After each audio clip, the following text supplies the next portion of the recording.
record. Here we go. Now we're in action. As I was saying, I truly believe that if you haven't lived with IBS or digestive issues yourself, you will never truly understand how much life it can steal away from you. When I look back onto my journey, in all honesty, it took me 3 years to heal my digestive system. From the moment I decided to start working on my gut to the moment I achieved full gut healing, took me 3 years. And the reason for that is because I had absolutely no idea what I was doing at first. It was trial and error. I didn't have anybody to speak to. I didn't have a lot of small things like not really knowing what to cook, eating what I thought was healthy at the time, low-fat yogurts, whole wheat bread, these kinds of things that are pushed on us as healthy, diet sodas, all these kinds of things. I was doing the best that I knew how to do to heal my body, but unfortunately I was very misguided by what I was reading on the internet and in magazines and that kind of stuff. So if I had this roadmap that I'm going to give you guys today, if I just had that from the start, I would have been able to get rid of the digestive issues and all the other health things that come with a digestive problem with gut issues. I would have been able to get rid of that in probably my own story about 4 months. But unfortunately, that wasn't the case. I didn't know what to cook. I didn't know how to cook healthy food. I didn't know what to supplement with. A big mistake that I made on my journey is that I relied wholly on supplements. I spent thousands of rand every month on supplements, but I didn't change my lifestyle. The second mistake that I made was giving up too soon. I had invested in supplements as well, getting onto L-glutamine, and what I'd read was good for my gut. I did it for about 30 days and I thought, this isn't really working. Nothing is changing for me. So I gave up too soon. The third mistake that I made on my journey was trying too many things all at once and then again not sticking with it. So what I had done is taken a few pieces of the puzzle. I had used the L-glutamine. I had started to minimize gluten, but not really cut it out. I had taken pieces of the puzzle, but I didn't have the full picture. And those were the things that really got in the way of me reaching healing in a shorter time frame.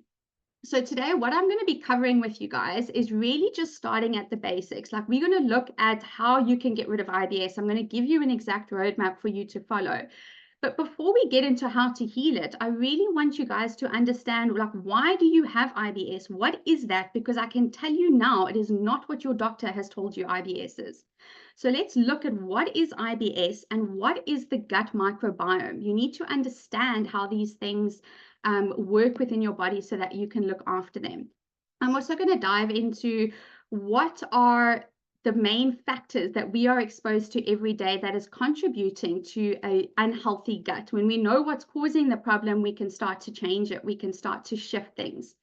And then I'm going to share with you the basics of how to start healing. And I guarantee you, if you implement the things that I'm sharing with you today, you are going to see and feel a massive, massive, massive difference. So there is a ton that I can share with you guys on gut health. It is not necessarily a simple topic, but I have taken the core aspects.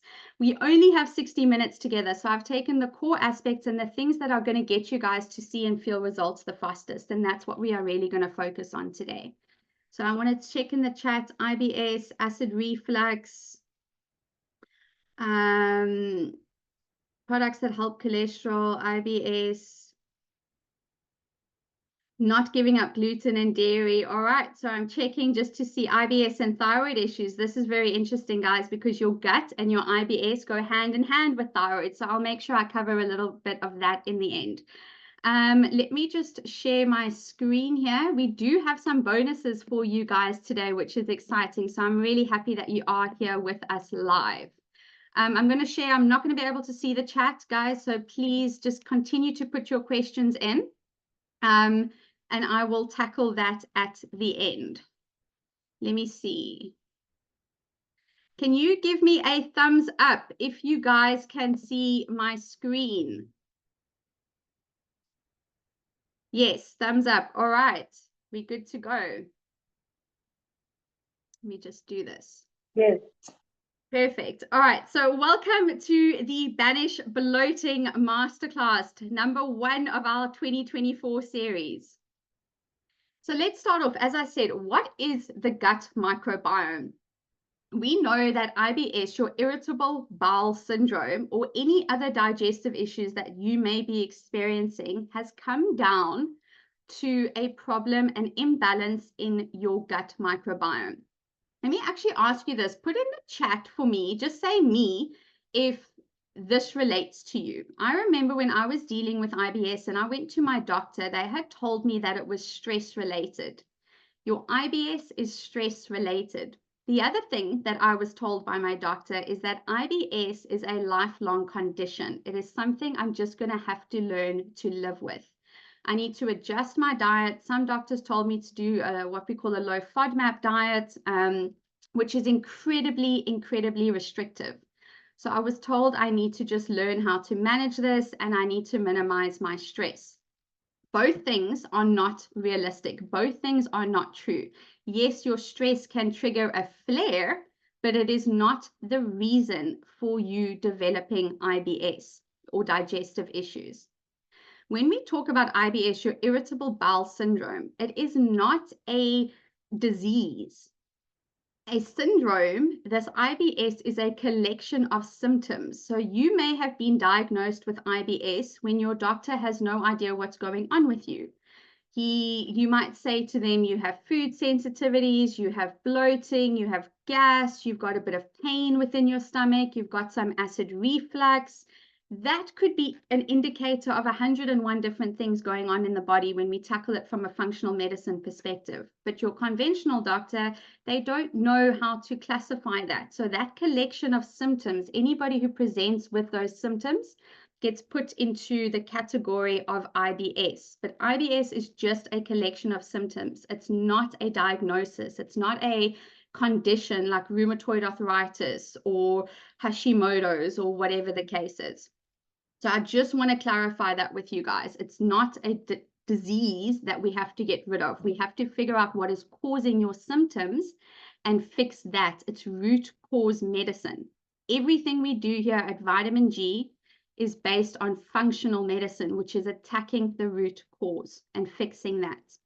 So let's take a look at your gut microbiome. What is your gut? Your gut is a collection of approximately 40 trillion different organisms. We have more bacteria in us and on us than what we have cells that actually make us a human being. So it would be fair to say that we are nothing more than actually very advanced walking, talking pieces of bacteria. We are more bacteria than what we are cells.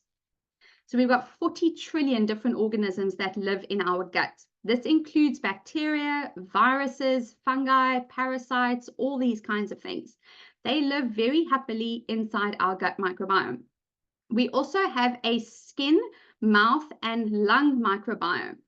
And these are in constant communication with each other. The bacteria and everything that live on our skin are talking to the bacteria within our gut all the time. Same goes for the bacteria, the microbiome in our lungs. And this is why when you have something like a respiratory condition, whether it's asthma or chronic bronchitis, if you have a skin issue like acne or rosacea, eczema, psoriasis, it all comes back down to your gut. These microbiomes are in constant communication with each other. 70% of your immune system also lives inside your gut.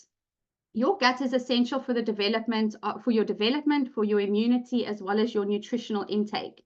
I'm sure a lot of you guys have heard the saying, you are what you eat, but that's actually not that accurate. It is more accurate to say you are what you absorb, because you could eat the cleanest diet in the entire world, but if your gut is unhealthy and is unable to access the nutrients in your food and absorb it, put it into your body, into your cells, then you can walk around being incredibly unhealthy and malnourished. Your gut also produces, this is something that not a lot of people realize, but your gut produces vitamins, hormones, and neurotransmitters. For example, serotonin, which is your happy hormone, a lot of people think is produced in the brain, but 95% of your serotonin is produced in your gut. Let's take anxiety and depression, for example. a lot of the time we're told this is a chemical imbalance in the brain, but it's not. If the thing that is creating your happy hormone, the bacteria that is creating your happy hormone, if that does not exist in your gut, or it's very weak and it's not able to produce serotonin, you are going to walk around feeling very depressed because you don't have your happy hormone. So the way to fix that is not by taking an antidepressant. The way to fix that is by fixing your gut, putting the bacteria back in there that can produce your happy hormone. GABA, which is a neurotransmitter that keeps us very calm. If a car drives past and hoots, you don't jump out of your skin. You know it's just a car driving past. That is GABA in your body that keeps us calm, that keeps us from jumping out of our skin anytime a bird flies past or somebody honks the hooter. If we don't have enough GABA, we are going to feel on edge all the time. We're going to, like our nervous system is going to be out of whack. And that's not something that's dealt with in the brain, that's dealt with in the gut. So the point I'm trying to make is that your gut is producing a lot of your hormones, your neurotransmitters. It also impacts our hunger and satiation hormones. So your appetite is controlled by the bacteria within your gut. And every person's gut microbiome is unique. It's like your fingerprint. No two people, even twins, no two people will have the same gut microbiome. Why is this not? Hang on. All right, so how do you know if you have an unhealthy gut? We have the common signs, right? The gas, the bloating, the IBS, why you guys are all here. We've got these common signs that we directly know is related to a gut issue. Your acid reflux, your indigestion, those kinds of things. But there are a host of other symptoms that people do not realize are related to an unhealthy gut. So if you have an autoimmune condition, you know you've got an issue in your gut. Gas, bloating, abdominal pain, food sensitivities, skin issues, hormonal imbalances, chronic fatigue. These are all signs that your gut is unhealthy. So take a look. There are 16 that I have listed here. Just out of interest sake and for your own awareness, out of all of these, drop in the chat the number that you currently deal with. You don't have to say what it is, but how many of these symptoms of an unhealthy gut do you currently experience out of 16? Brain fog is another one, low moods and anxiety. Not many people put that down to an unhealthy gut, and I'm going to explain to you now, besides the neurotransmitters, how that works. Joint pain, joint and muscle pain, struggling with your mobility comes down to your gut health. Dull skin, weight issues, whether you are underweight and you struggle to gain weight, or whether you are dealing with excess weight like I did for many years. I had obesity for half of my life, all due to gut issues. And then, of course, your acid reflux and nausea, things like that are more common signs of an unhealthy gut. But I've been working with clients on a private basis for 4 years to heal their gut. And I can promise you now, not everybody who has a gut issue comes to me with gas and bloating. Often when we do an initial intake and we're looking at their assessment, they will say to me, I don't have gut issues. They'll come to me to work on their thyroid, their Hashimoto's, or their lupus, and that is the reason they've come to me. But when I look at the assessment, even though they say they don't have gas, they don't have bloating, there are clear signs that they have a disrupted gut, and that is always where we start working on healing. So digestive symptoms don't always present itself in the way that you would think. So because this is a Banish bloating masterclass, let's just take a look first of all at gas and bloating. How does this even happen? It's not that you are going to eat a food and all of a sudden it's that food that is making you gassy. Your eggs, your dairy, your broccoli, your cauliflower, your beans. It's got nothing to do with what is inside the actual food. So why do we get gas and bloating from different foods? Why do you get it from beans and I get it from cauliflower, or whatever the case is? Why is this different? So what happens is within your gut, as I said, you've got like these 40 trillion different kinds of bacteria and organisms within your gut. We have good bacteria that keep us healthy. They produce short chain fatty acids and hormones and all these kinds of things to help us stay healthy. Then you have bad bacteria. We all have bad bacteria within our system, but the levels need to be very low. The good bacteria will keep the bad bacteria in check. It will keep it in balance.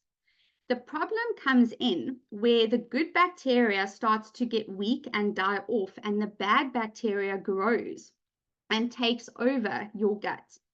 This is what leads to gas and bloating, because every time we eat something and we metabolize our food, our gut bacteria is breaking the food down. Let me stop sharing for a second so you can see me.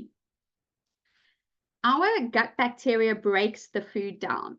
Now, we have metabolic byproducts. What this means, think about when you are running your car. In order to run your car, you're going to have exhaust fumes coming out the back. That's a natural byproduct of your car running.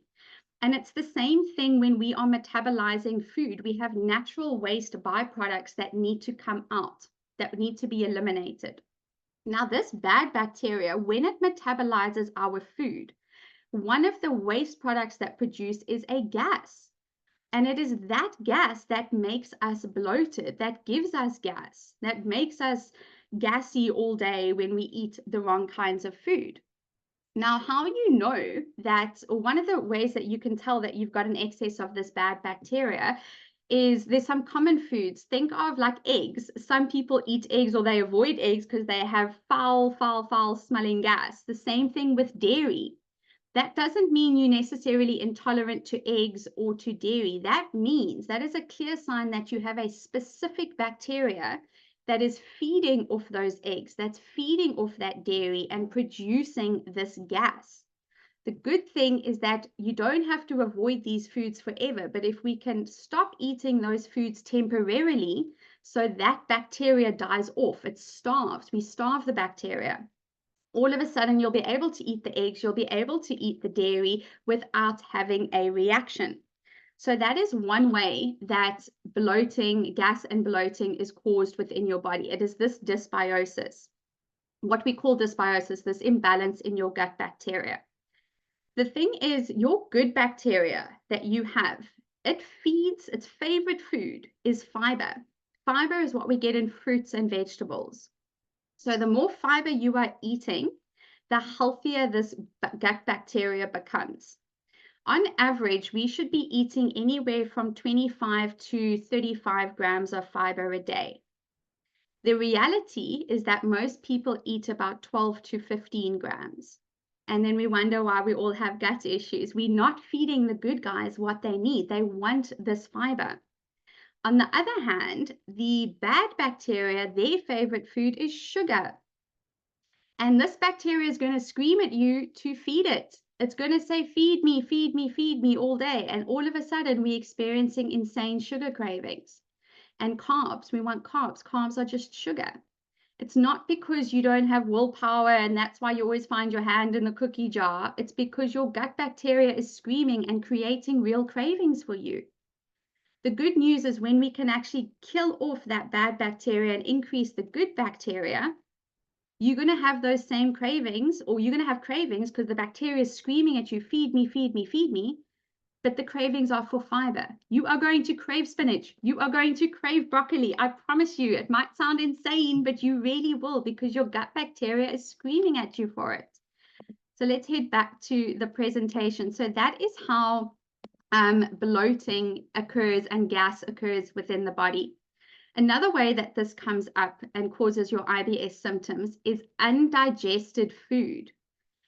If you are eating food and it's not being cleared, your gut bacteria is not strong enough to break it down. This food is going to stay in your system. If your gut, if you don't have enough motility, meaning like the ability to push through food through your digestive system, undigested pieces of food can get stuck within your colon and they start to ferment. This fermentation then produces gas and bloating. So this is how dysbiosis, this imbalance in bacteria, is leading to gas and bloating, and of course a lot of pain. When we have a stomach full of gas, when we are incredibly bloated, it causes pain because we're not supposed to be that big. Like our body is not supposed to stretch. When I say that big, like we're not supposed to stretch ourselves that much. So of course it's going to cause a lot of pain, as well as inflammation. Having undigested food, having bad bacteria within your gut causes a lot of inflammation, which causes pain. The second condition I want to focus on with you today, there are about 5 conditions that we find very commonly within the gut, but for the purpose of today, I'm focusing on the main 2 that relate to IBS. So you've got your dysbiosis, and where is my other slide here? Oh, guys, it's not showing up. Give me a second. I'm sorry. I don't know why this is not showing, and it's a really important slide.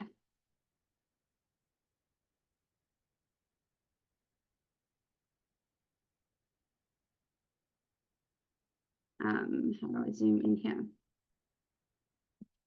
I'm going to try this again to see if it's going to present to you.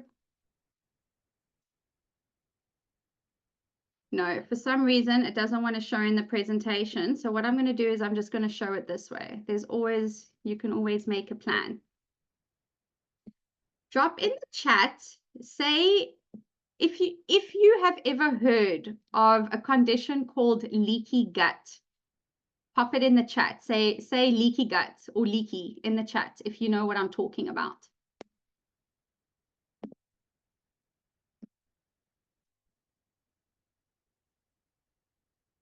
Okay, give it a sec. I'm going to share with you guys now. We're going to have to just share the slide this way. For those of you on camera, give me a thumbs up if you are able to see this slide okay. Just a quick thumbs up. Yes. Fleming, I see. Okay, great. I can't really zoom in too much because we're going to lose a lot of what I'm sharing here. So a second condition that research is showing about 75% of people are dealing with to one degree or another is called leaky gut or gut permeability. So what this means, this is a great picture by Dr. Axe that explains it. But within our digestive system, within our gut, our gut lining is only 1 cell layer thick. It is very, very, very thin. So these cells are tightly packed together. And the only thing that can get through this is supposed to be vitamins and minerals, your nutrients. Think of a coffee filter, like a percolator, a coffee percolator. You put the granules at the top, and the only thing you want to run through is the water. But if you have big holes in that coffee filter, you're going to get all the gunk, you're going to get all the granules in your cup of coffee, which is what you don't want. And this is what happens when we have leaky gut. Instead of these cells, these junctions being really closely packed together, they start to open up and separate. And you get these big gashes within your digestive system. Now, it's not only nutrients, vitamins, minerals that are getting through into your bloodstream, but it's undigested pieces of food. It is toxins. As I said, think of your gut bacteria that produces this metabolic waste, like the fumes that come, the exhaust fumes from your car. Those toxins, those fumes are supposed to be taken out the body in our stools or in our urine. But when we have these holes, all those toxins are leaking out into your bloodstream. As I shared with you, your immune system, 70% of it is housed around your gut. So as soon as the toxin gets through this leaky gut, as soon as the undigested piece of food gets through this leaky gut, the first line of defense is your immune system, and it's going to freak out. It's going to say we are under attack, like there are bad things within this body. Create antibodies, create inflammation. We've got to fight this. And think if you are eating 3 times, 4 times, maybe even 5 times a day. That's 5 times that undigested food and toxins are getting through, and your immune system is creating a reaction. It's creating a lot of inflammation within your body, pain, bloating, all this kind of stuff. So this is a really good picture of leaky gut. You can see on the left, this is a healthy gut microbiome. So your toxins, your microorganisms, all of these things are going to get taken out through your stool or your urine. Excuse me. On the right-hand side, this is your leaky gut. Now, everything is getting through. It's getting into the bloodstream, and this is creating your food intolerances. This is why you might find every few months, maybe even every month you feel like you're intolerant to a new food. You might say, well, why 5 years ago or 3 years ago or 1 year ago I was able to eat this and now it's causing me problems? Why is it that healthy food, things like cauliflower, broccoli, beans, all these things, chickpeas that are supposed to be really good for me, why am I having such a bad reaction to it? It's because undigested pieces have gotten through your blood, through your gut, into your bloodstream, and your immune system has developed like antibodies against it. Your immune system is seeing it as an enemy. Therefore, every time you eat it going forward, your immune system is going to continue to attack. Think when you are young, and babies' immune systems are building up. Everything we expose to, the immune system creates a defense against. The first time you get flu, your body creates a response. It creates a defense mechanism against flu, against the common cold, against all these different things. It creates defenses, and it's doing the same thing now against your food, hence the food sensitivities that are increasing. The good news is once you can heal this leaky gut, once you can bring all the cells back together again and stop everything from crossing over into your bloodstream, the inflammation comes down, your immune system starts creating antibodies and all these things that attack, and you are able to eat more foods once again. But until you heal your leaky gut, you will not be able to get rid of food sensitivities, and they're going to continue to increase. Let me see if I can share. So are you guys with me so far? Pop in the chat. Is this valuable? Is this making sense? Give me a thumbs up. Okay, let's move on. Now I can present again. Now it's showing on my presentation. All right, so what is causing this disruption? What is causing leaky gut? What is creating this dysbiosis and all these horrible symptoms of IBS? First of all, it's our food, eating the wrong foods. Guys, take some notes here because I'm not going into a lot of detail, but the top foods that are creating inflammation within the body or leaky gut is dairy. Dairy 100% can, and I'm not saying, I've got to be careful how I speak about this now. I'm not saying dairy will cause your leaky gut, but if you have leaky gut, dairy is going to aggravate it. So I'm going to share with you, I mentioned on the sign up form that getting rid of dairy and gluten is not going to heal your body, and we're going to jump into that. But what you need to know here, food that disrupts the gut microbiome are things like your ultra processed dairy. You know how many antibiotics are used in dairy? So things like that, that is what's disrupting your gut. The gluten that we are eating in bread, in pasta, all these kinds of things. Gluten, even if you are not celiac, it's almost like a knife, like a blade going through your digestive system. As you are eating it, it is making these little holes within your gut microbiome. So gluten can be incredibly triggering for a lot of people, even if you are not celiac. Seed oils, vegetable oils, your sunflower oil, safflower oil, canola oil is incredibly harmful for your gut microbiome. And then, of course, sugar. Like these are, guys, these are not things that you don't know. Sugar is not necessarily very good for us. It doesn't mean you have to avoid them forever or avoid sugar forever.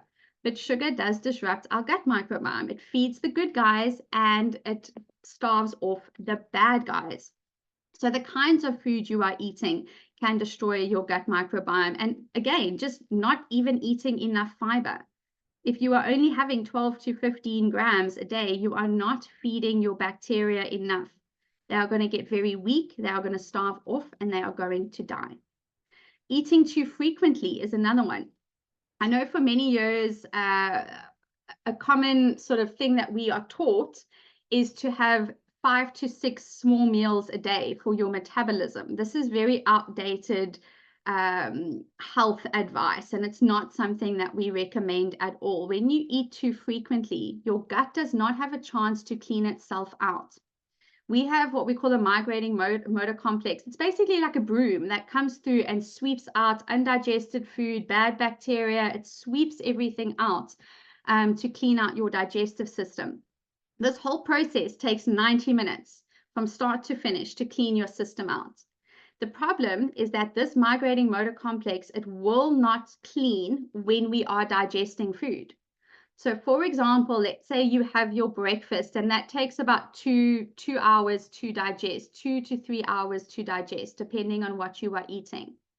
So your stomach is clean, no food. Now this migrating motor complex comes and starts to clean everything out. And it's just started and all of a sudden you have your mid-morning snack. That thing stops dead. And now you've snacked on nuts or biltong and that takes another hour or two to digest. So once you've digested that, the migrating motor complex starts and then all of a sudden you have your lunch. So your body is never, your digestive system is never actually getting cleaned out unless you are sleeping at night. And we should be going through about 8 to 9 cycles of this cleaning process every single day, whereas most people are getting maybe 2 to 3, and that's only when they are sleeping, if they are sleeping correctly. If you're not getting into deep sleep, you're not cleaning out your digestive system. So eating too frequently can disrupt your gut microbiome. Toxins, that's things like pesticides on our food, the glyphosate. One of the reasons why we're seeing such an increased sensitivity to gluten has got nothing to do, it's not just about the gluten molecule, it's about the glyphosate that we find on gluten containing foods, the toxin, the pesticide. Other toxins is your air fresheners. As I mentioned, we've got a lung microbiome as well. But even things like the toxins that we are breathing in can affect our lung microbiome, which is in contact with our gut microbiome. So things like coffee. Coffee is great. I love coffee. I've always got a cup of coffee with me. But the toxins that are sprayed, especially on decaf coffee, is incredibly, incredibly toxic for us and disrupts our gut microbiome. Stress is another one. Stress is incredibly disruptive for the gut microbiome. It kills off our bacteria when we are living in chronic states of stress. Medications, it's like putting like a weed killer in our gut when we are taking medications. Not only does it affect our liver, but it kills off our gut bacteria. And I'm not just talking about antibiotics. These are things like your sleeping tablets, your birth control pills, your prescription medication, all destroys your gut microbiome. So I'm not saying, guys, I'm not sitting here telling you drop all your prescription medication right now. That's not at all what I'm saying. But you do want to work on rebalancing your body so you can, with the advice, the guidance of your doctor, start to minimize your medications. And then things you can get off of, like sleeping pills and stuff like that, we want to get rid of that. Even your Adcodol, your Microdols, your painkillers, it is like weed killer for your gut bacteria. So we want to find and treat the root cause so you're not relying on medications. Infections, this could be a bacterial infection when you get food poisoning. We might feel sick for 2 or 3 days and then we think it's worked our way out of our system, but that bacteria can still be living in the gut, causing a lot of disruption. Yeast infections like Candida, if anybody is dealing with a lot of UTIs, any ladies or even gentlemen that get UTIs regularly, you know your gut is, there's an overgrowth there that needs to be taken care of.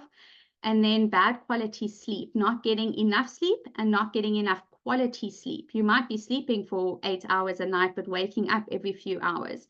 That is not quality sleep. So the sleep will affect your gut microbiome as well. I better hurry up because I am going to run out of time here with you guys. So let's get into it. Your 5-step roadmap to improving your gut health in as little as 6 weeks. I have worked with clients that within 5 days feel like their IBS is gone. It's not going to get, you're not going to heal everything within 5 days, but you might get rid of your symptoms in as little as 5 days. But it doesn't mean you need to stop treatment. Like, you have to keep going. Remember, I said one of the mistakes I made is I used to give up too soon. I've had clients within 10 days, 12 days, 14 days reach a state of gut healing or of getting rid of their symptoms. For other people, it has taken longer. I generally work with people on about a 3-month basis to cover the full gut healing. You feel better sooner, but you want to make sure that whatever you're doing, it's not going to come back, especially with things like Candida and stuff like that. They're quite sneaky. They will make you think that everything's okay. And once they realize the coast is clear and they're not threatened anymore, they will come back with a vengeance. So you want to make sure that you're really cleaning out your gut and healing it completely. So yes, you can do this in as little as 6 weeks. That is up to your commitment. How committed will you be to healing your gut? And you don't have to go all in at first. I recommend people just start slow. Start to make a few changes. Give yourself 1 month to start eating more fiber, and then another month to start minimizing your trigger foods or whatever the case is, and get onto these gut healing supplements that I'm going to share with you. But you can 100% do this in as little as 6 weeks if you choose to. So the 5-step roadmap. Step number 1 is to eat the rainbow. This is like what I have based my whole business on, is just eating the rainbow. It is that foundational. And it is fun. It is fun. I love to think of, oh, how do I say this? It's like every single day there's just a rainbow on my plate, and it makes eating, it makes cooking, it makes being in the kitchen a ton more fun. So when we say eat the rainbow, there are 6 color categories of food, and you want to aim to get at an absolute minimum 1 of each color every single day. Ideally 2 of each color, but we want you to be hitting at least 1 of each color category. So one of the gifts that we are giving you guys, and Jade, I'm going to ask you to please drop this in the chat for everybody to download. One of the gifts that we are giving you is a rainbow tracker. Now, there are, I'm trying to think of the best way to explain this to you guys. Sorry if I'm moving around. I'm sitting on like a exercise ball. That's my chair. So I do tend to move a little bit. Every color category provides different kinds of nutrients, what we call phytonutrients, and these feed different kinds of bacteria within your gut. So this is why you want a variety. If you are only eating blueberries every day, yes, they're super healthy, and you're going to feed the bacteria that's eating off the blueberries, that feeds off the blueberries, but what about everything else? What about the rest of the bacteria? You want to be getting a variety in to feed all these different kinds. So focus on your red, orange, yellow, green. Another color category is your white, brown, and tan foods, like your potatoes, your nuts. And then you've got your blue, black, purple category, your berries, your chia seeds, your cabbage, that kind of thing. So we encourage you to ideally, when we are incorporating more fiber, when we are incorporating more whole foods, more rainbow foods, the number that we want to aim for every week, if you don't want to be tracking how many grams you're taking every day, I definitely don't now. I used to, just to get familiar with this. But a great sort of goal to have for yourself is to eat 30 whole foods every single week. Now, when I say that, people are like, that's nuts. The ideal number is about 50 to 60 every week. But that scares everybody. So I start clients off. I tell them to just get 30. That's a nice baseline for you. And I know that might sound insane, but this is one of the gifts that we have for you guys. I've created a 1-day meal plan just to show you. This is an example to show you how you could even get 30 whole foods, these different colors, into your diet in 1 day, let alone 1 week. I'm not even saying do it in 7. Like, I'm showing you here how to do it in 1 day, but you can go and do it in 7. It is very, very, very easy when you know how to do it. So take that template I've given you just to give yourself an idea and see how you can start to think a little bit more about food that way, and to eat the rainbow to get more color and variety into your diet. The second thing that we're giving you to help you eat the rainbow is what I call the whole food, the rainbow tracker.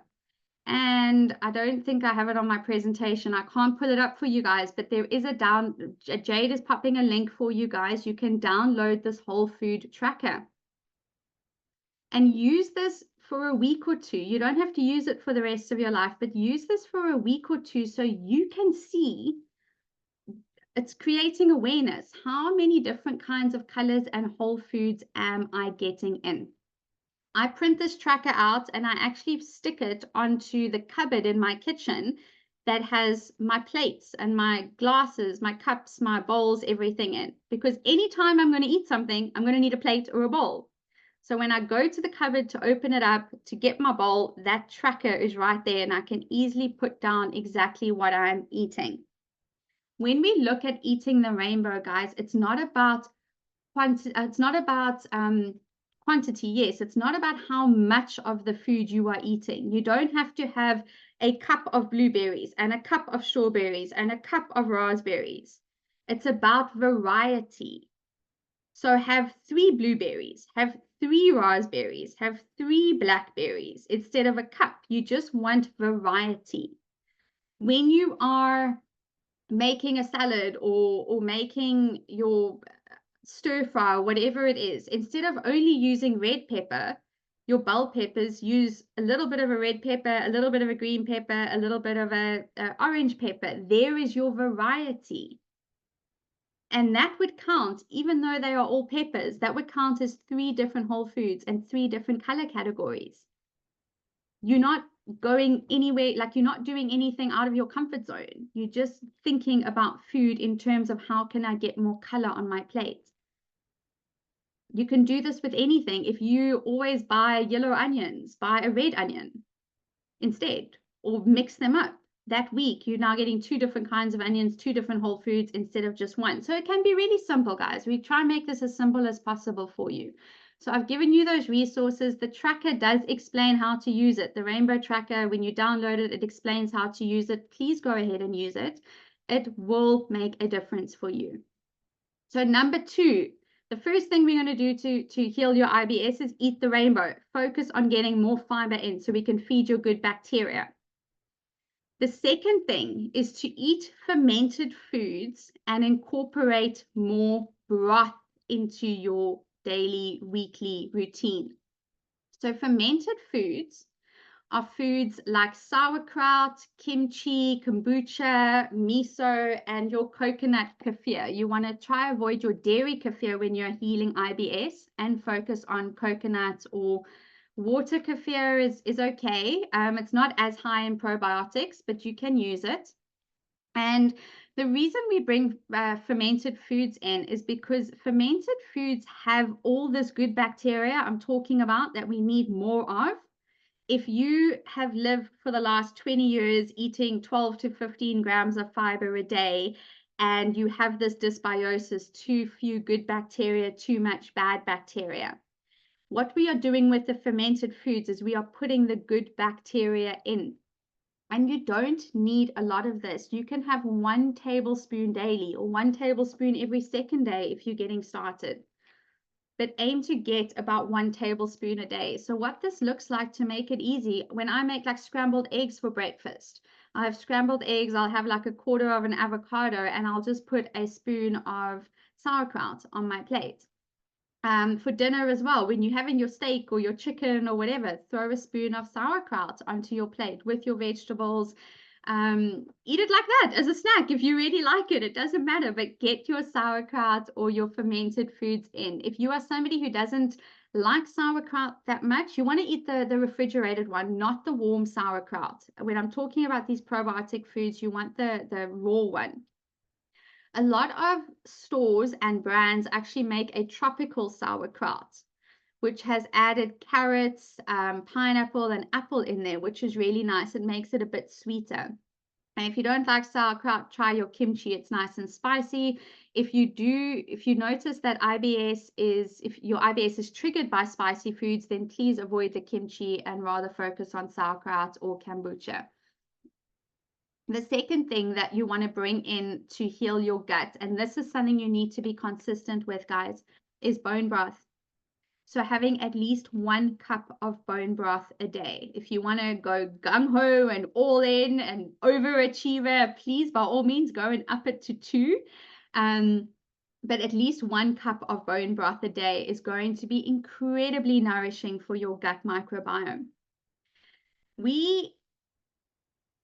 Removing triggers is one thing, but you have to be providing your body with the nutrients that it needs in order to repair this gut lining. In order to fix it, your gut needs specific nutrients. And bone broth, first of all, there's no digestion needed. So if your gut is struggling, if it's weak and it cannot access the nutrients in food, it doesn't have to do that with bone broth. You are flooding your body with nutrients. Think of a dry sponge, and you put a dry and crusty and just like not very nice, and you put it into some water, and all of a sudden it softens, it expands, it hydrates itself. And it's not crusty anymore. It's not horrible. Think of that is what you're doing to your gut and your cells when you are drinking this bone broth. You're just like feeding it, flooding it with so many nutrients. So your bone broth, you can buy it at the store, or you can do homemade. Either way.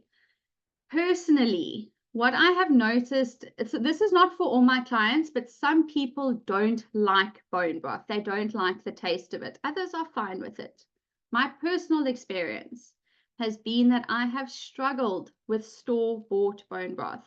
I have tried 101 different brands in South Africa, in Turkey, in the US. I have tried 101 different brands. I struggle with the taste of bone broth store-bought. So personally, I like to make my own. However, in South Africa, I recently found a company called the Bone Broth Guy, who sells frozen packets of bone broth, and his is actually really, really, really nice. That company's one is really nice. So if you are looking for bone broth, you don't want to make your own. It's easy to make it yourself at home. You just freeze it up. But if you don't want to make your own, you can check out the Bone Broth Guy. His is quite flavorful. Number 3, remove gluten, dairy, and seed oils. Guys, this is a huge mistake that I see a lot of people making. Huge.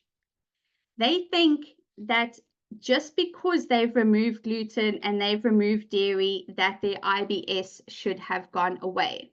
That is what's going to heal. Their stomach does not get better. Their symptoms do not go away. And they think nothing is working. Like, I've changed my diet. I'm super healthy, but I'm still not getting better. And that's because, like I said earlier, removing gluten and dairy does not heal your body. Removing the triggers does not heal your gut, but it is a prerequisite to healing. Meaning that you're not going to fully heal with those things in your diet, but taking them out does not mean that your body is going to heal, because you still have to put back in the things that your body needs. And this is why when we are looking at the steps, we don't start step 1, take out gluten, take out dairy, take out seed oils. We start, put in the food your body needs, put in the fiber, put in the colorful fruits and vegetables, focus on eating more of the right things, because that is what's going to do the healing. And once you have healed your gut, you will be able to bring these things back in. But you have to give yourself that initial time. I used to react terribly to gluten. I didn't care at the time. I was like, oh, well, I'm going to drink my beer and I'm going to eat my pizza and I'm going to eat my sandwich. I did not care many, many years ago when I was very sick and didn't understand these things. I knew I felt really bad after I ate gluten or wheat. It would take me about 4 days to recover. I would have terrible headaches, brain fog, the most excruciating pain in the day when I woke up in the morning, and that lasted all day. My stomach always felt bruised.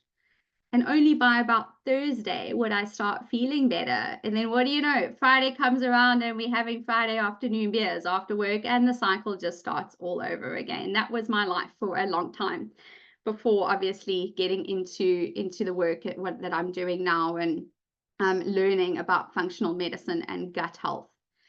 So focus on putting the foods that you need, the healing foods, back in. Focus on getting the sauerkraut, the fermented foods, the bone broth to start nourishing, and then move to removing gluten and dairy. The second problem that I made, or mistake I made that I'd mentioned earlier, is that I minimized these things but I didn't cut them out because I thought it's okay. I don't eat a lot of gluten. Like I have it maybe once a week or once every 2 weeks. So it's not a problem. Like it can't be that that's causing the problem. And this is more true for gluten than it is for dairy. When you are healing, you might be able to get away with small amounts of dairy. You might be able to get away with small amounts of seed oils, your vegetable oil, your canola oil, sunflower oil, those kinds of things. You might get away with it. It would disrupt the healing a little bit, but it's not going to make you start all the way from scratch.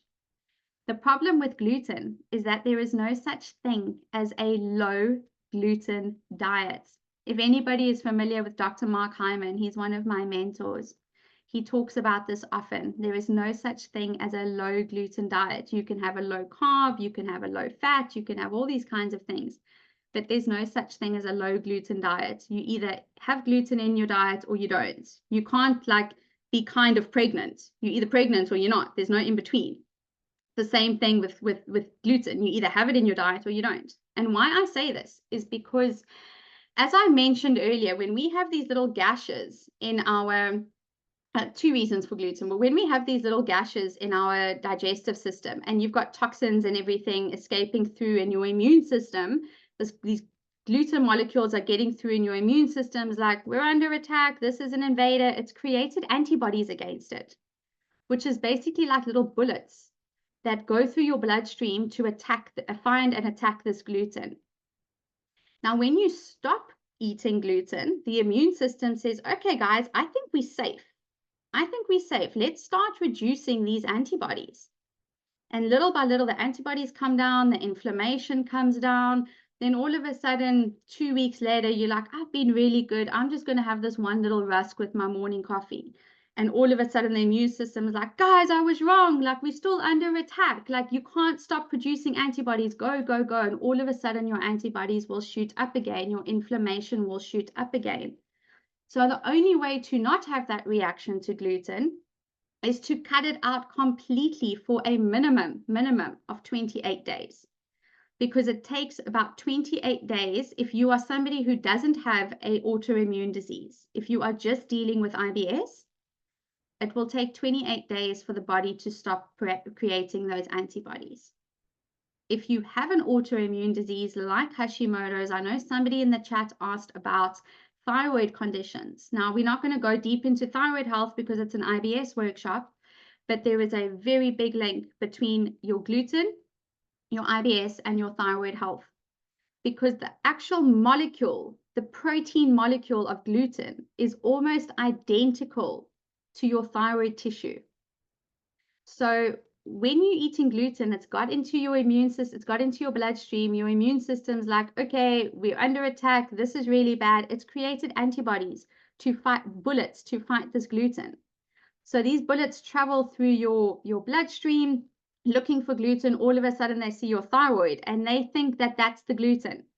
So they start attacking your thyroid. This is what we call molecular mimicry. It happens with thyroid conditions. It happens with conditions like multiple sclerosis, which again, we're not going to get into, but molecular mimicry is a very big problem for people with autoimmune disease and how your diet ties into this. So you want to get off of gluten. If you have a thyroid condition and you want to actually heal it, you want to reverse it, you want to bring down your medication, it is a non-negotiable to stop with gluten.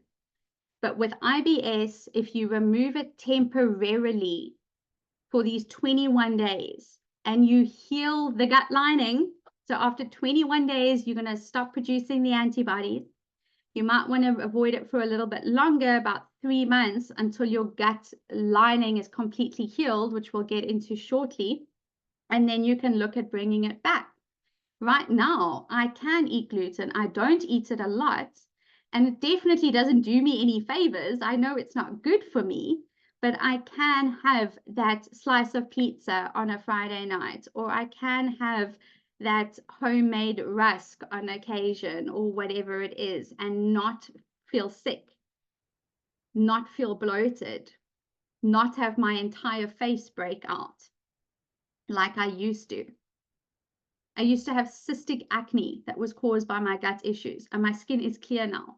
But I promise you, if I eat too much gluten, it does come back. So always got to be cautious of it. So focus on bringing the foods in that you need before you look at removing your gluten, your dairy, and your seed oils. And maybe you want to do that on occasion. I almost forgot. Jade, can you please drop a link? The other gift that we are giving you guys, I know that removing these things can be really tricky at first. It is an adjustment, guys. It really, really, really is an adjustment. So what I would say is look at the ways that you eat gluten most often. Is it in bread? Is it in rusks? Like, what does that look like? And then find a healthy alternative. Don't remove the things that you love, because that's where you're going to feel really restricted. Rather replace it with healthier options. So one of the resources that I've created for you guys is a substitution list. If you normally eat cheese, what you can have. If you normally use pasta, what you can use in place of that. So take a look at that, download it, and keep it in the kitchen, keep it handy when you're going shopping, and you can start to swap out the things that normally contain a lot of gluten and dairy for healthier alternatives. How are we looking on time here? I'm going to end up running over. I'll speed this up. Lastly, intermittent fasting. This is something that has been used for 5,000 years, guys, to optimize our health. As I said, when we are not eating, our tummy, our digestive system, our gut has a chance to clean itself out. So starting to implement some intermittent fasting is absolutely incredible for healing your gut. How to do this is just starting off with 12-12. So what that means is you eat all your food in a 12-hour window, and then 12 hours of resting, which is not that difficult considering we should be sleeping for about 8 hours. So start to implement a 12-12 once you are comfortable with that. And technically 12-12 is not even intermittent fasting. It's just like the way we should be eating. It goes with the cycles of the sun. When you are comfortable with that, you can move on to a 14-10 fast, which means you fast for 14 hours and you eat all your food within a 10-hour window. You don't even have to change the amount of calories you are eating. If you look at the science of intermittent fasting, let's say, for example, you eat 2,000 calories a day. If you ate that over 12 or 13 hours, or you went and ate that over 10 hours, the people who had the 10-hour window, even though the food is exactly the same, experience better blood sugar levels, weight loss, better sleep, more energy. It regulates your hormones. And I'm not going to dive into this now, but implementing intermittent fasting. You can download an app or an alarm to help you with this. But what I will say is, if you are somebody who is highly stressed at the moment, and I'm talking chronic stress, do not exceed 12-12, because on a regular basis, if you did a couple 14 hours here and there, you would be okay. But you don't want to exceed that or go into like 16-8 fasting if you are too stressed. You are going to have the opposite effect. So you got to work on your stress first before implementing intermittent fasting. And lastly, you want to bring in the right supplements to repair your digestive lining. This is something that I truly believe cannot be done without supplementation, because there are just too many things that interfere with our gut every single day. So if you were going to do it with food, you would have to be eating organic, only organic. You would have to be drinking about 4 to 5 cups of bone broth every single day. I mean, it's going to be intense, guys. So I honestly believe that supplementation when it comes to gut repair is vital. So take a screenshot of this. These are the nutrients that you need in order to heal your gut. And all pieces of the puzzle matter. If you are just taking collagen and then you're thinking, well, why am I still bloated? It's supposed to be so good for your gut, but I'm still struggling and I've been taking collagen for a year. It's because, do you have the L-glutamine? Do you have the omega-3s? Do you have the probiotics? A lot of people are only taking probiotics and they've still got a gut issue, because that's only one piece of the puzzle, guys. You need a full picture healing. So take a screenshot. This is what you need. The second thing when it comes to supplementation is 3 keys here. So it's all the pieces of the puzzle. The second thing is dosage. Are you getting a high enough dose of each of these nutrients to heal? For example, I used to use a blend by a company called Metagenics. I love Metagenics. I use them with a lot of my clients for all kinds of different conditions. They're a great company. But looking at the dosage, their gut repair that I was using initially many, many years ago had 3 grams of L-glutamine in it. At the time, years ago, I didn't know all this stuff yet, and it really took a long time to get the results that I wanted.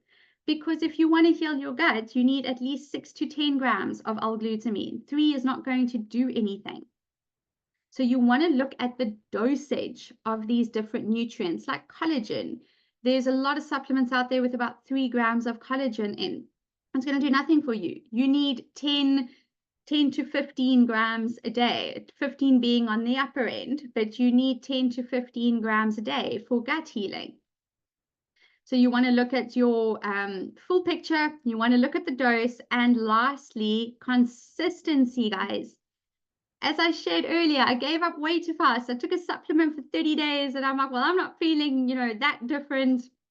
I'm not going to continue with this. But I didn't eat the rainbow. I didn't give up gluten, and I definitely wasn't intermittent fasting. But I gave up too soon. So you are going to feel a big difference with your probiotics, with your L-glutamine, with your collagen in a few days, especially if you're eating the rainbow, especially if you've cut out gluten or dairy. You're going to feel a difference. But that doesn't mean your digestive system is completely healed. It might mean the inflammation started to come down, the antibodies have started to come down, the gut is starting to heal, but it's not fully healed, especially when it comes to L-glutamine and collagen. The standard is 90 days. They say research shows to build a strong, robust gut lining, you want to give yourself 90 days. So pop in the chat. Let me see so far. Is this been helpful for you guys?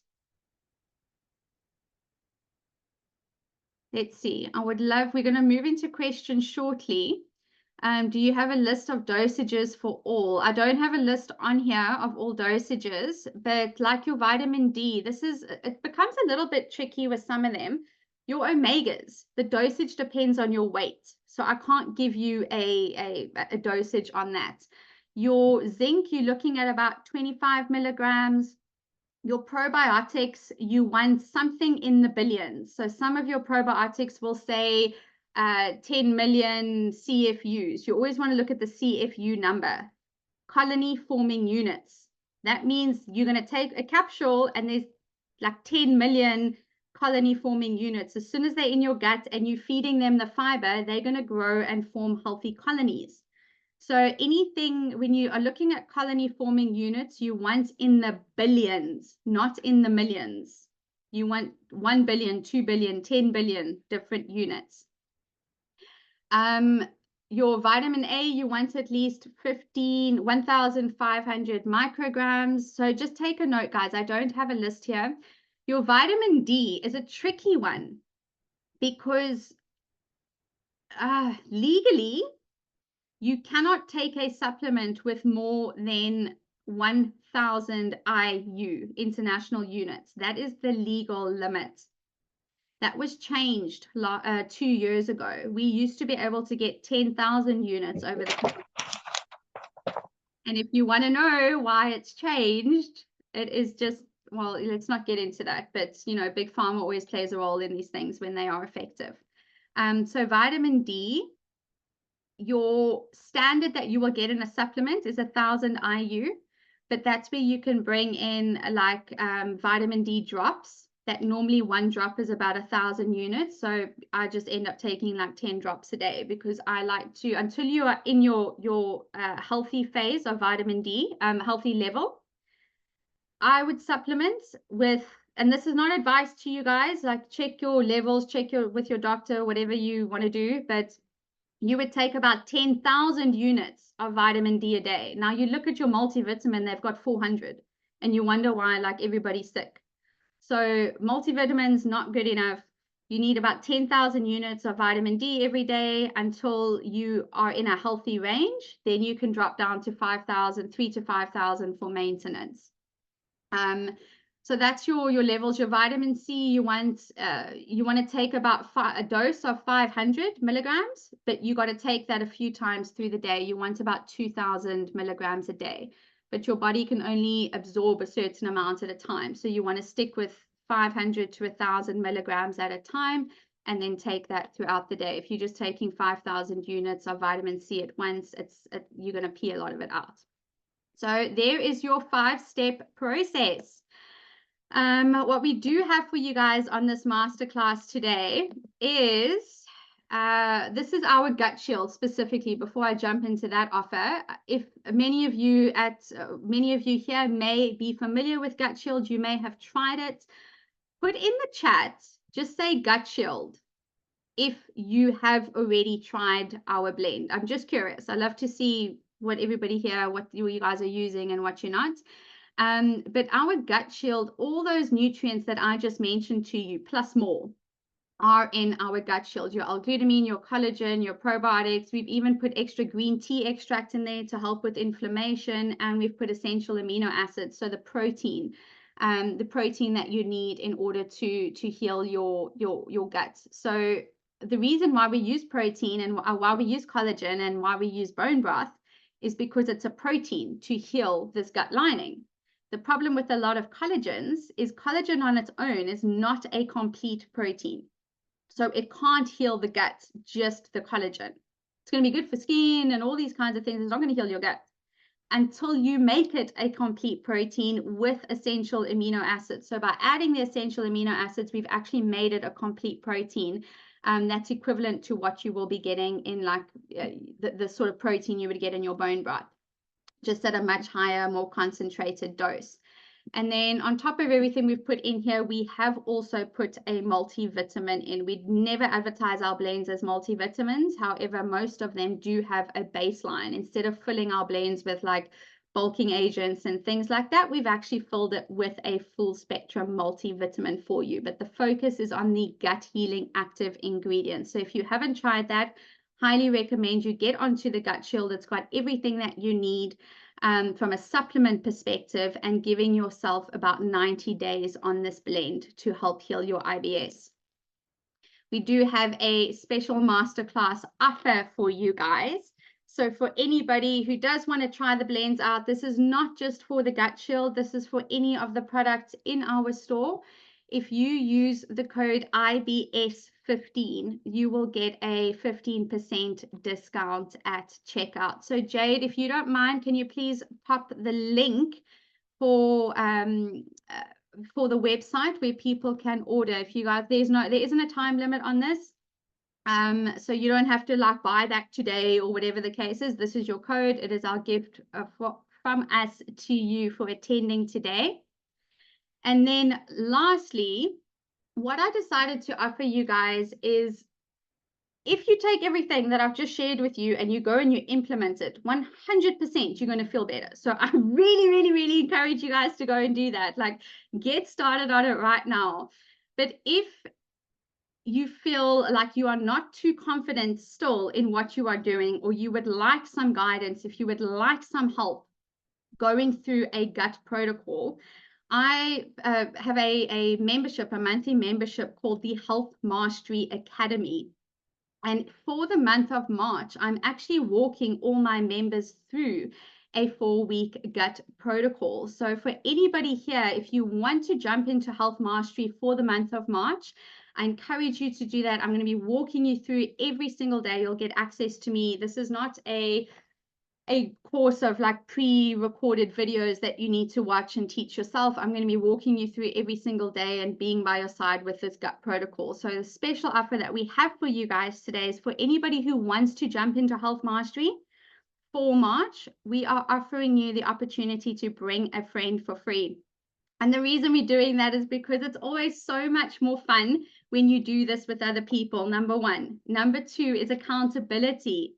You know, even like if you go to the gym, you're far more likely to go to the gym if you know that your buddy is going with you. You guys get to hold each other accountable. And I really, really, really want to see things change for you with regards to your gut health, with regards to your IBS, because I know how important, I know how different life can look for you when you are not worrying about the gas and the bloating and the pain. And worst of all, at least for me, was the brain fog that came with it. So we really want to see you guys get through your gut healing protocol as soon as possible. So if you're interested, come join us. You can bring a friend for free for the month of March. So what's included in the gut healing protocol, I will be giving you guys a very, very simple meal plan to follow. It's delicious. It covers the full spectrum of colors, but all meals take about 5 to 25 minutes to make. So super, super fast, simple to follow. You'll get a shopping list. You don't have to worry about what to buy or how to cook, what to make. We're going to give you everything. I'm going to give you a preparation guide as well to say, all right, Monday, quickly do this. Tuesday, quickly do this.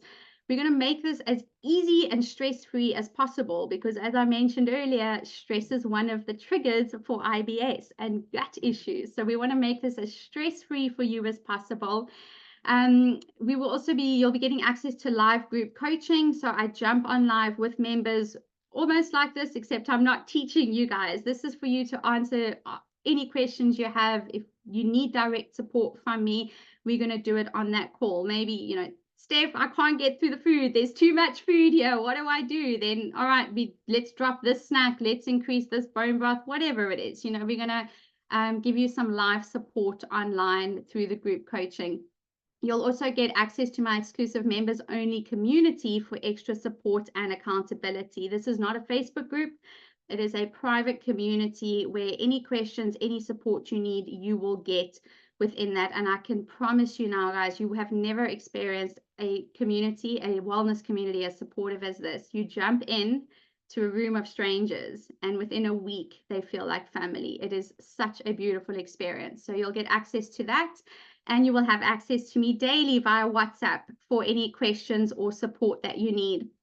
And the bonus we're throwing in here with this is the monthly intermittent fasting challenge. So this is optional. You don't have to do it.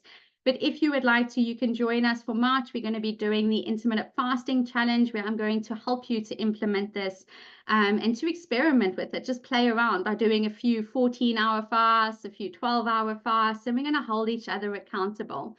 So that is what we are offering you guys today as well. The investment for this is 320 Rand for the month, which is next to nothing. When I work with people privately to do this, over a 3-month basis, it's upwards of 5,000 Rand. So we've really tried to make this super affordable for you guys. Gift it to a friend, gift it to your sister, your brother, your mother, your best friend. Come and join us, do it together, or split the cost with them if that's a concern. Split it up and come join us for the month of March. I would love to work with you guys a little bit deeper on healing your gut and your IBS.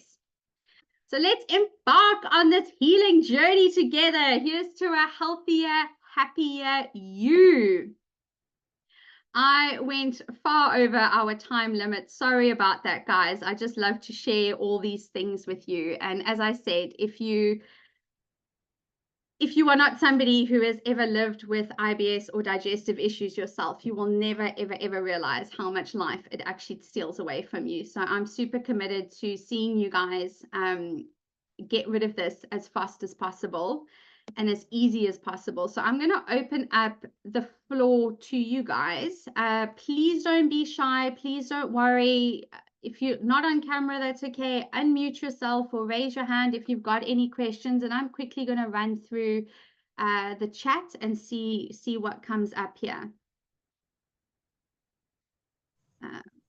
Hello, Steph. Hi, Wayne. How are you? I know you. Good, and you? Good. Steph, I want to find out.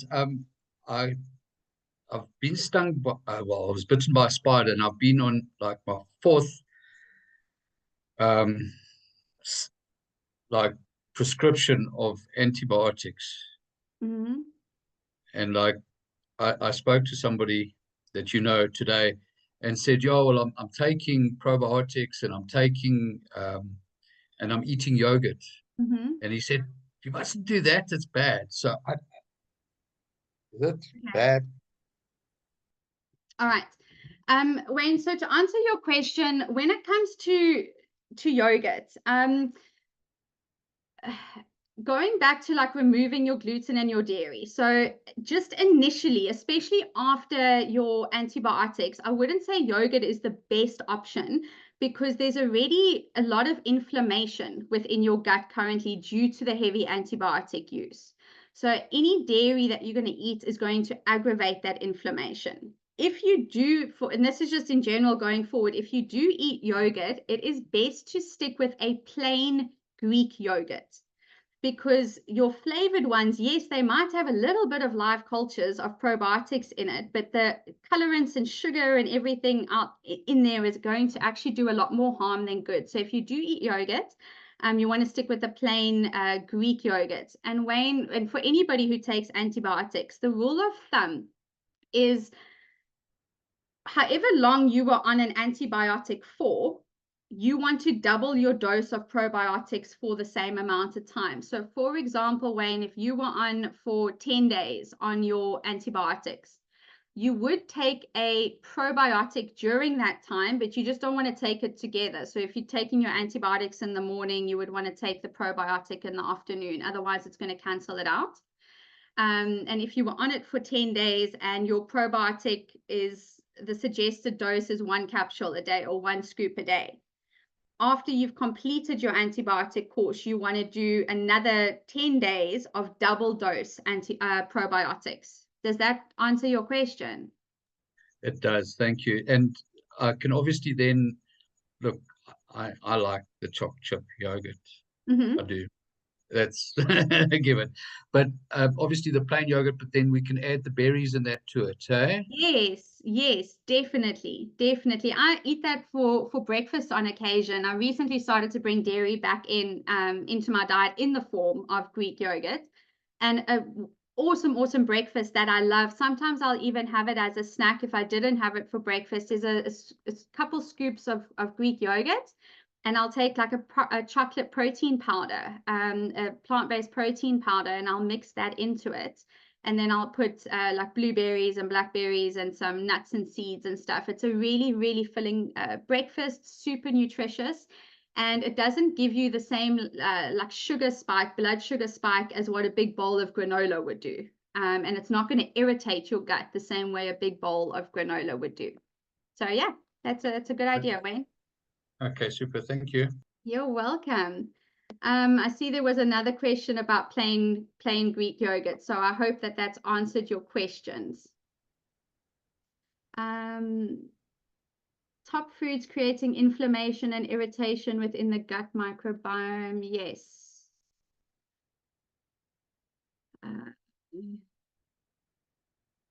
Sushi. Question about sushi. So I don't know what to say about offal and tripe because I'm not really familiar with the nutritional content. When we are looking at organ meats, this is not necessarily what we would call a gut health food, but it is actually a very healthy food, especially, funny enough, for your liver, for your thyroid. The reason why organ meats are so good for your health is because they contain a ton of trace minerals. These are minerals we need in very small amounts. So it's your copper, your magnesium, your iodine, your magnesium is not necessarily a trace mineral. We need it in big amounts, but your zinc, your copper, your iodine, all that kind of stuff. And this is what we find in organ meat. So a lot of the time, if you are dealing with a inflammatory issue, chronic inflammation or autoimmune disease, yes, your organ meats can be incredibly good for that. With regards to sushi, that's a tricky one. It would irritate your gut. If you deal with IBS, it would irritate your gut now in the initial healing phase, number one, because it's a grain. So we didn't talk about grains. We're not going deep. I only have a limited amount of time with you guys, but that sushi will agitate your gut. It will irritate it. It's very hard to digest. The sushi rice is a sticky rice. Which is it will spike your blood sugar very high, which creates a lot of stress and inflammation. And the thing is, your soy sauce is full of gluten, which I never used to know until I got onto this journey, because gluten does hide in a lot of places. So the soy sauce that they actually use in their sauces that we're dipping the sushi in, that's got gluten in. So that's something in the initial healing phase you want to avoid. You can eventually eat it again. I eat sushi now on occasion.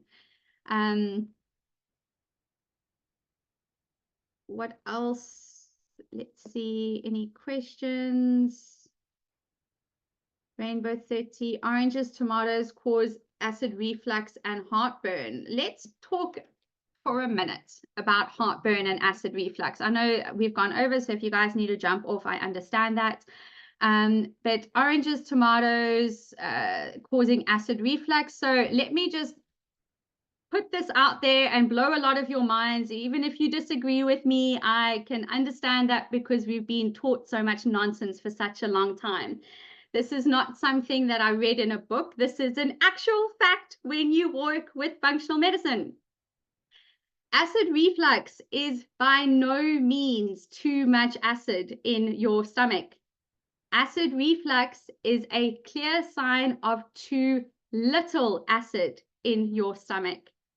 So it doesn't make any sense for us to go onto PPIs and acid blockers when the problem is too little acid. One of the first things I do with my clients who come to me with acid reflux is actually get them off the acid reflux medication. We get them onto things to start producing more stomach acid. Within 5 days, they are symptom-free. But you got to get off of that medication first. So I'm not telling you to do this. I'm telling you to investigate this. But acid reflux is too little acid within your stomach. The reason that we have, like, our esophagus stays closed is because there is acid in the stomach. That triggers this to stay closed. When there isn't enough acid, that relaxes, because now there's no acid. It doesn't have to prevent anything from splashing up into your esophagus. It relaxes. And that's where little bits of acid will then start to splash up and irritate you. Your body is smart. When you are eating food and it doesn't have enough acid to digest it, it's actively going to try push it up, push it out, because I can't digest it. So this is why we're getting this indigestion, this acid reflux when we're eating certain foods, because your stomach, your body is telling you, I can't do this. So the solution is to actually increase the amount of stomach acid, not use acid blockers. So yes, things like oranges, your citrus foods, your tomatoes will make it worse at first. It is going to create an irritation because this whole section is raw. It is inflamed. So you want to be using things like aloe vera juice, drinking aloe juice every day for, you can have it before meals or after meals. That's going to soothe this. And you want to work on your gut to make sure that you are able to produce more stomach acid. Why are you not producing enough stomach acid? Sleep is even a big one in this. If you're not getting enough sleep, you're not producing enough stomach acid.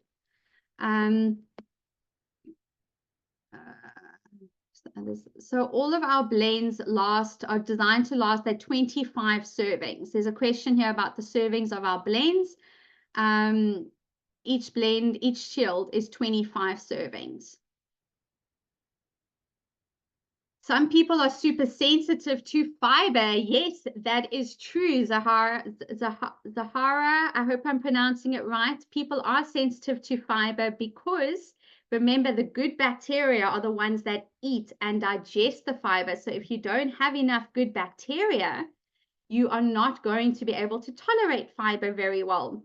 So that's a really good sign. If you're struggling with the healthy foods, with the fiber, what you want to do is put the probiotics in, get a lot of good bacteria through the sauerkraut, through the kimchi, through the supplements, get the probiotics in, and then you slowly start to feed them. So you might increase your fiber, maybe breakfast, only breakfast this week, I'm going to have a little bit more fiber. Or maybe you are sprinkling like some chia seeds or flaxseed. Flaxseed is a really great fiber, but the ground flax, not the whole one. The ground flax is a really good form of fiber for your gut bacteria. So you maybe sprinkle a little bit of that over your salad or your vegetables to slowly start increasing your fiber intake. And it only takes about a week, maybe a week and a half. And your body is, your gut adjusts so fast. So I know I've had friends come to my house sometimes and I make them a smoothie and then they say to me, what was in that smoothie? Like they've been in the toilet all day because there was so much fiber. But it doesn't affect me because my body's used to it. So it just takes a few days and then your body will adjust. But if you are sensitive to fiber, it's a big sign that you don't have enough good bacteria.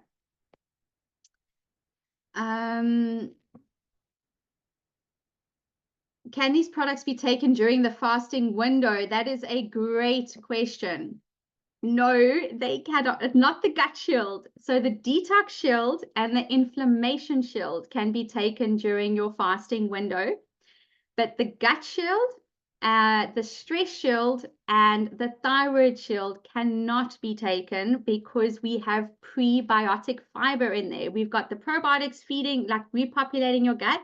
And then we've also gone ahead and put the fiber in to feed those guys because we don't want you taking probiotics and then not eating the fiber and then they just die. Like we're going to make sure that these are really effective. So we've put the prebiotic fiber in there and that fiber will break your fast.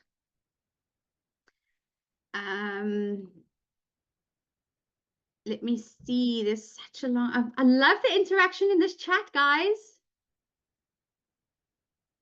List of dosages.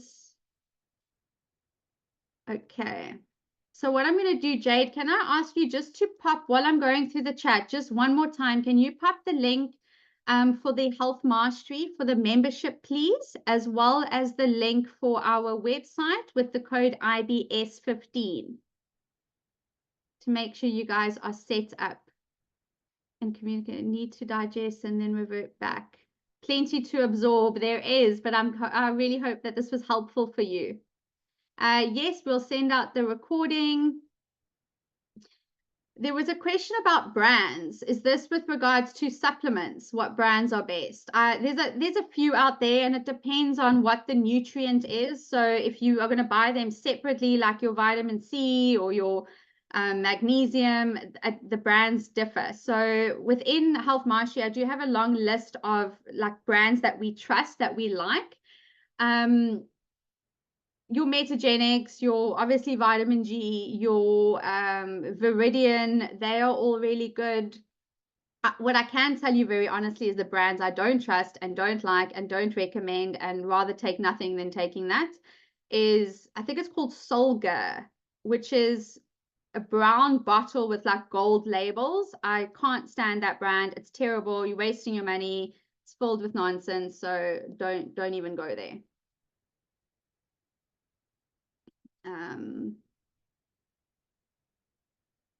Started yesterday. Any other live questions, guys? Please feel free to unmute yourself and ask or pop some more in the chat. I'm almost down at the bottom. Fermented foods make me bloat.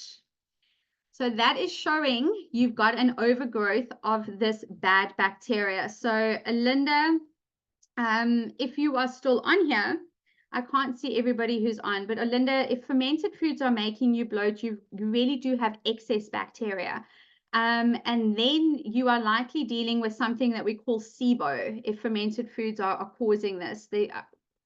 I'm not diagnosing anything, but there's a high chance you're dealing with something called SIBO, which is bacterial overgrowth in your small intestine, not your large intestine.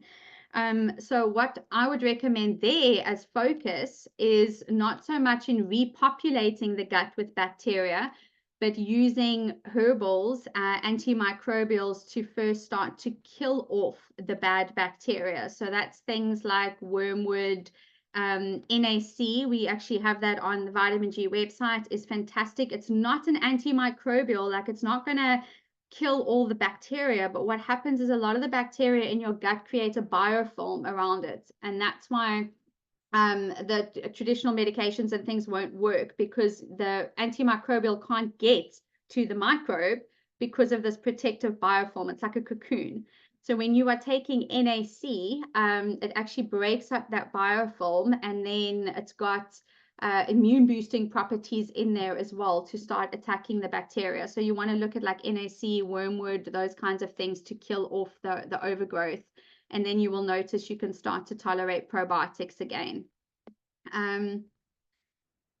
At least 90-day period. 90 days of being on the, oh, Bridget. So Bridget was asking, you mentioned the at least 90-day period. Did you mean 90 days of being on the gut protocol?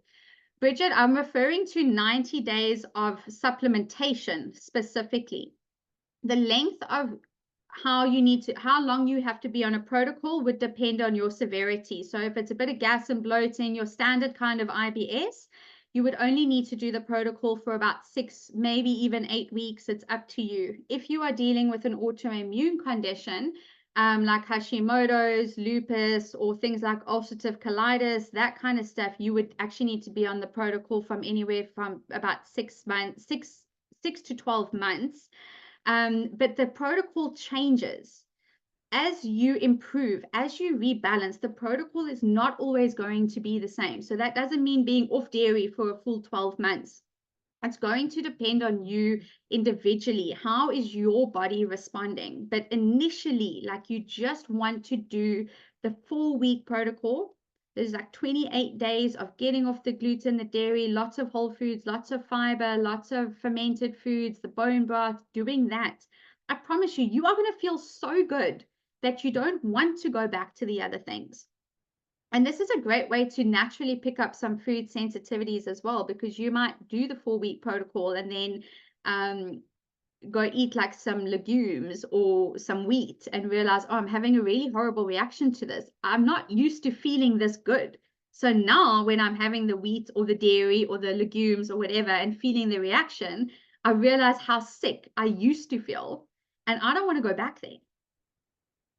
Because a lot of us don't realize how good we need to feel because we are so used to feeling bad for such a long period of time.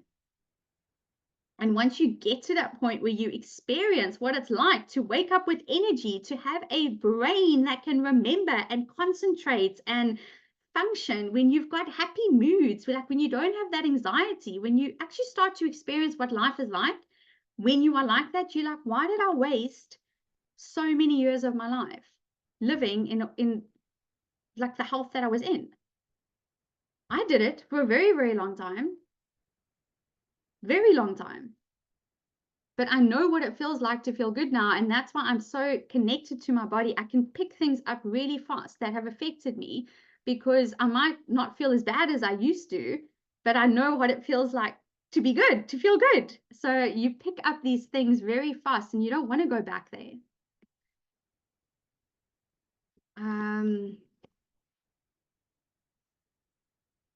How do I manage in the green vegetables and can cause attacks? Risa, are you still online with us? I see you've got a question, and I don't know if I answered it already when I was talking about the acid reflux. I think I tackled that one. Can my 16-year-old take shields? So our blends are not designed like specifically for children, but they can be taken by children over the age of 7. We don't want anybody under 7 taking them. And always starting with half the dose. So the ones that would be safe for children is the gut shield, the inflammation shield. That's fine at half dose. The stress shield, you would want to start with a quarter dose, a small amount, because it does have a lot of like neurotransmitter support. The only one we say do not give to children at all is the detox shield. It is incredibly powerful, and nobody under the age of 17 at the earliest should be taking detox shield. Diverticulitis. Yes, Wayne. Okay, so this is an interesting condition, one that I've dealt with quite a lot over the last few years. So diverticulitis is more common, or our risk for developing that gets higher as we get older, but it is something that you can reverse. It is a process though, Wayne, and for anybody else, there's a high chance that everybody knows somebody dealing with this.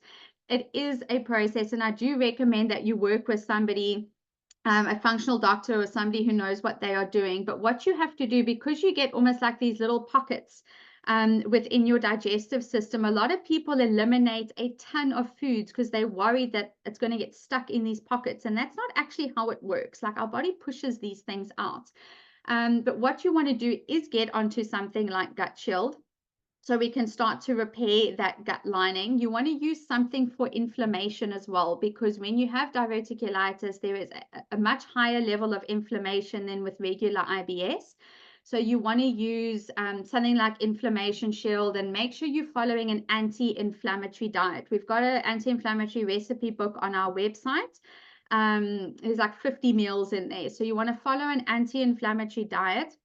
But initially, in the early phases of your healing, I'd say like the first 10 days, if you could even incorporate some juicing, that would be incredible. That's one of the first things we'll do with diverticulitis, with colitis, ulcerative colitis, Crohn's, that kind of thing. You want to incorporate juicing, because the body, the digestive system is really weak, it's really strained, and it's really inflamed.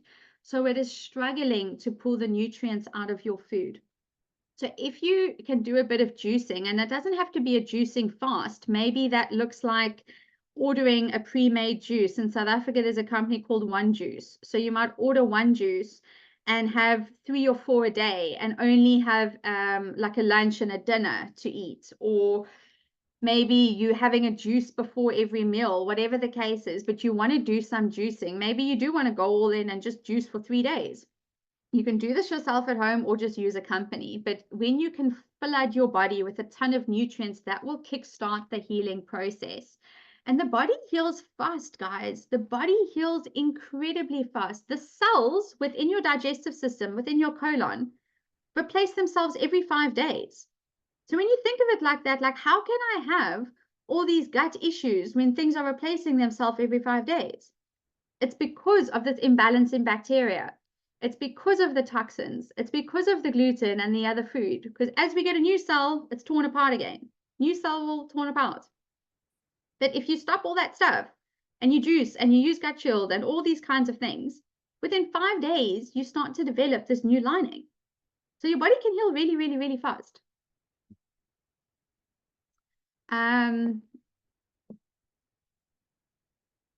Oh, goodness, that's what I forgot to mention to everybody. I just saw the question. The cost for the monthly membership is in dollars. I completely forgot to mention this.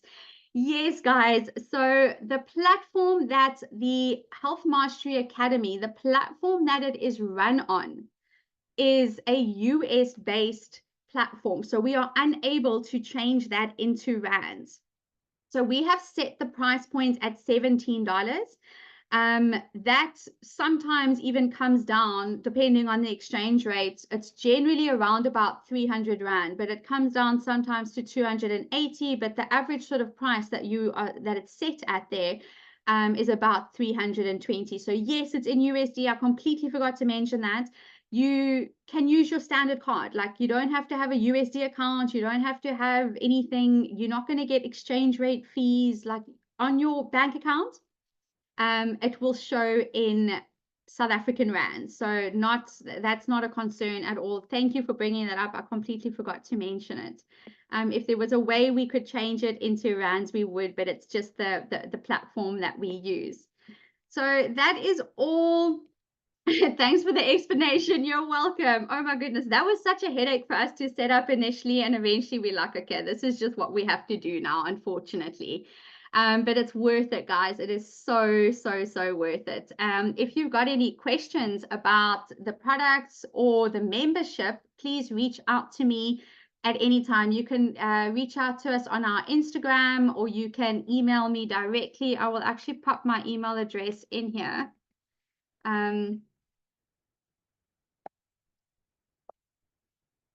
And then you can, if you've got questions, some of you actually have my WhatsApp number, some of you don't. But there is my direct email. If you've got any questions for me, then reach out at any time. If there's nothing else, because we've gone over so long, I'm going to say goodbye for today. Feel free to take yourself off or put your cameras on. Any last questions? This is the last minute, guys. Any other questions? Happy, happy, happy gut feeling, guys.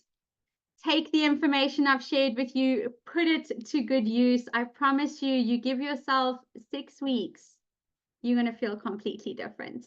So do it. Do it for yourself. Do it for your future. And let this be fun.